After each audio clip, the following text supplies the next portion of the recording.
Aujourd'hui, je vais vous donner 20 citations de Émile Zola sur le roman pour réussir une dissertation sur le roman. L'écran classique est un verre grandissant qui développe les lignes et arrête les couleurs au passage. L'écran romantique est un prisme à la réfraction puissante qui brise tout rayon lumineux et le décompose en un spectre solaire éblouissant.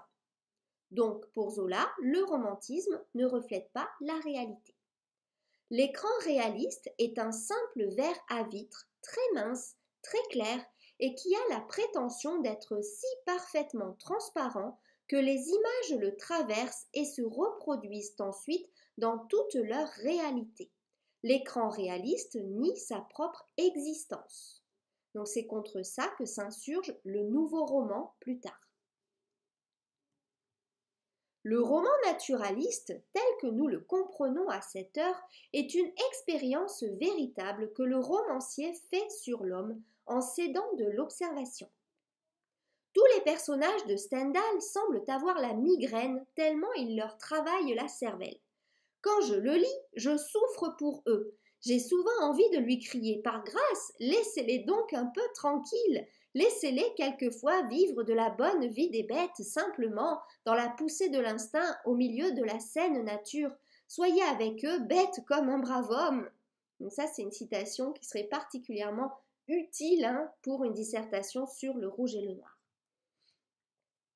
On peut dire que le rouge et le noir est le manuel du parfait hypocrite. Une des grosses préoccupations de Stendhal a été l'art de mentir. Stendhal, ce logicien des idées, n'est pas un logicien de la composition ni du style. Stendhal, si sec, si clair, n'arrive qu'à compliquer ses personnages au point d'en faire de purs personnages cérébraux qui semblent en dehors de l'existence. Donc on voit que Zola n'aimait pas beaucoup Stendhal et en particulier son roman Le Rouge et le Noir. Donc toutes ces citations seraient très utiles si vous faites la dissertation sur Le Rouge et le Noir.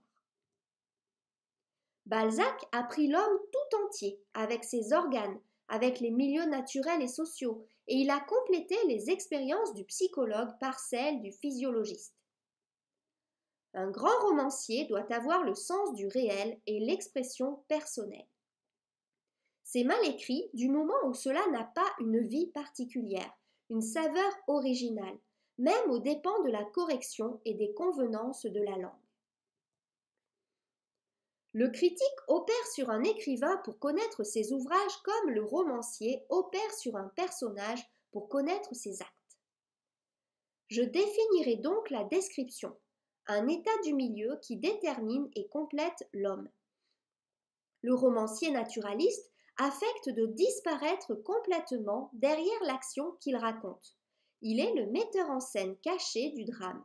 Jamais il ne se montre au bout d'une phrase. Balzac est encore pour nous, je le répète, une puissance avec laquelle on ne discute pas. Ses œuvres, taillées à coups de cognée, à peine dégrossies le plus souvent, offrant le plus étonnant mélange du sublime et du pire, restent quand même l'effort prodigieux du plus vaste cerveau de ce siècle. Donc on voit que Zola était un grand admirateur de Balzac. Sur la surabondance de descriptions, Zola dit « S'il y a une excuse possible à de tels écarts, c'est que nous avons rêvé d'élargir l'humanité et que nous l'avons mise jusque dans les pierres des chemins. »